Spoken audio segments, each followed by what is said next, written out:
If you looked up cowboy, it would be a picture of Benny Reynolds. Name that tune. Benny Reynolds, a cowboy right from the wide open spaces of Montana. Benny Reynolds was a legend. He was the John Wayne of Montana. You know, if God could build a perfect man, it was Benny Reynolds. Just the way he was built, the way he looked. Everybody wanted to be like Benny Reynolds. He was quite a guy. He was an amazing athlete, and you know, the list of things he accomplished in his life, the fact that he rode bucking animals for over 40 years is unheard of. He was in 5 events, you know, and I mean, you go to a rodeo on say Friday, Saturday, and Sunday, different rodeos. You know, Benny had 9 rough stock in that 3-day period, and then 3 steers probably too. And so he knew horses, he knew the bulls, he knew pretty much what they all did. I don't care what stock contractor they came from. And there were so many guys, young guys and even older guys alike, would come up to him and want to know what they had, what they'd drawn, and what they did. And Benny was an encyclopedia. He could tell them what that horse was going to do or that bull was going to do, what they'd better do to stay ahead of him or whatnot.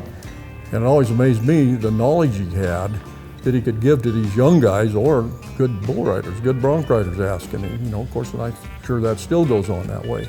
Benny was the first recipient of the Linderman Award, and what that is the most money won on both ends of the arena, rough stock and timed event. He won everything, everywhere. In 1961, Benny won the world champion all-around cowboy, and he gained instant stardom with commercials, endorsements, name that tune. Before I left home, Timmy, my 5-year-old, said, "Mama, you tell George DeWitt, now that Benny is on your program, name that tune as the best Western on television." Benny, tonight is the last night in Madison Square Garden for the rodeo, or are you still in competition? You still in running for the world's champion cowboy? Yep, I'm sitting second. You're sitting second. Well, you are modest, ladies and gentlemen. Benny is second in competition for the title of world's champion cowboy. Why'd you tell us that, Benny? Nobody asked me. He was so good with his fans. He would take all kinds of time, talk to him, never about himself. Never heard Benny brag about anything he ever did. But he'd always ask them about themselves, and you know, gosh, those people, they loved him. He loved the sport. He loved everything about it. He loved getting in the truck and being gone. He loved being with the guys. He loved the wild times. He loved the nightlife. A lot of guys, the road wears them out and they get tired. It's hard being gone all the time. Benny loved it. And when they said coast to coast on a piece of toast, it was the truth. Benny spent no money on anything. I was riding with him one time and I was thinking, you know, traveling with Benny must be like traveling with Elvis Presley. Kind of felt like it must be about the same. As he got older, he slowed down and went to more circuit rodeos. When he turned 42 or 43, he started going to the old-timer rodeos. But when Benny went to the old-timer rodeos, he didn't go to the ones that were close. He went to all of them. He traveled to the old-timers like these young guys are traveling to the pro rodeos. The first time I seen Benny, I was a little kid watching an old-timers rodeo in Hamilton. And my grandpa was there, who actually rodeoed around Benny in the 60s. My grandpa pointed him out and he said, "There's Benny Reynolds." And I watched this, I guess, for lack of a better word, this old man, and he got on a bareback, a bronc, a bull, and he steer wrestled at this old-timers rodeo, and I was just astonished. Old people didn't do that. It was pretty cool. And then the first time I really probably met Benny was when I was in high school, and we would go out to his arena and practice occasionally, and he was actually responsible for me getting into steer wrestling.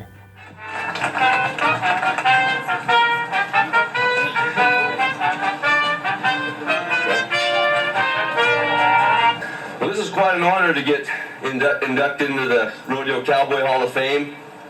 But I think it's even a greater honor to be a son getting to introduce his father into such a prestigious hall.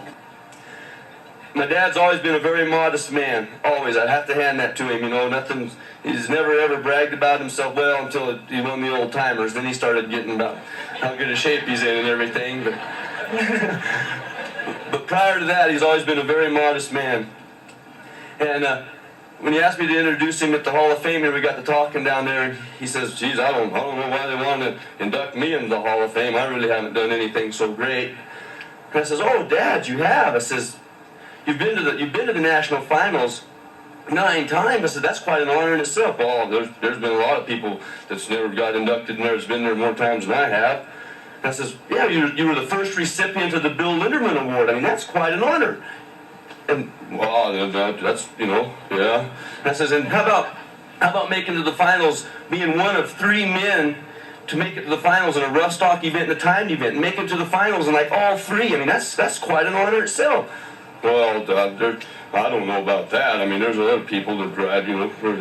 I go, he wouldn't accept anything I said. So I finally says, well, I think I know why they inducted you in. Really? What's that? I go, I think you're probably the only man in pro rodeo history that can travel across 16 states on a dollar bill. Well, your mother couldn't be down here to see you inducted in here, Dad, but she told me to tell you that she's very proud of you. And I'm very proud of you, and your children are very proud of you, and everybody is proud of you. And I'll bring my children, your children will bring their children, or our grandchildren will all be coming to this hall and get to see your plaque and your picture up there. And by golly, in my mind, I think you darn sure deserved it. And I think on behalf of your kids, we're damn proud to share a roof with the Montana's greatest cowboy. Thank you. Bareback course is a lot like I drive in the Vegas traffic. I keep my chin down and my feet out in front of me as we watch Rooster Reynolds go to work. Look at there it is, the chicken.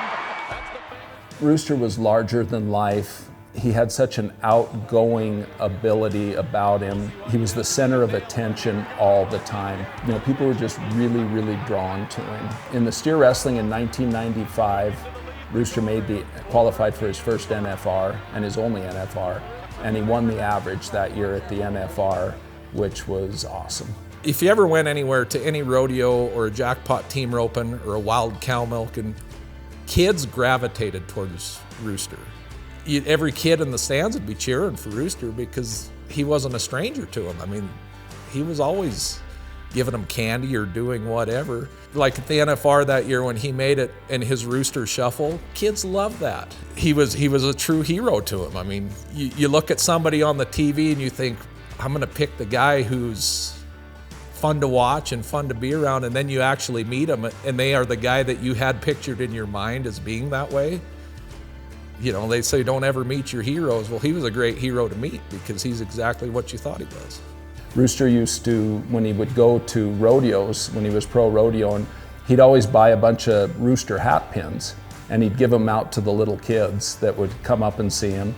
One thing about Rooster that I'll always admire till the day I die is he didn't care who you were. He didn't care if you'd been to the NFR 10 times or if this was your first rodeo. He treated you the same as every other human being. Lessons that you could learn from Benny or Rooster. There's a certain amount of toughness. I think the world's short of toughness. You went out there, you bulldogged everything they ran in. Didn't matter what it was. You ran them all. You were expected to run them all. It didn't matter if you'd ever bulldogged before. You could still go. It was a competitive atmosphere, but it wasn't intimidating at all. A lot of cowboys that maybe wouldn't have been as successful and as tough if they wouldn't have been around him. Like Brad Gleason, Sean's brother, he didn't bulldog all the way through high school. He came here to play basketball and was roping calves and team roping a little bit. And Rooster was like, you're big, you need to bulldog. And he kind of shamed him into it and got Brad bulldogging. And Brad was the world champ in 1997, I believe. If you college rodeoed at Western when Benny and Rooster were alive, you knew them and you interacted with them. Not very many places get to claim having a world champion all around cowboy. That was always something that was present, was that somebody that you knew was that great. If you were willing to try, Benny or Rooster would do anything for you. Where would rodeo be without Benny Reynolds in Beaverhead County? I don't know. I mean, yes, most of us probably would have rodeoed on some level. We would have done it, but how many wouldn't have if it wasn't for that legacy? At the heart of this is a cowboy sport, and that's what they were. You know, they were cowboys. And you could just be around them for a brief amount of time and realize that just try a little harder, that's all it took.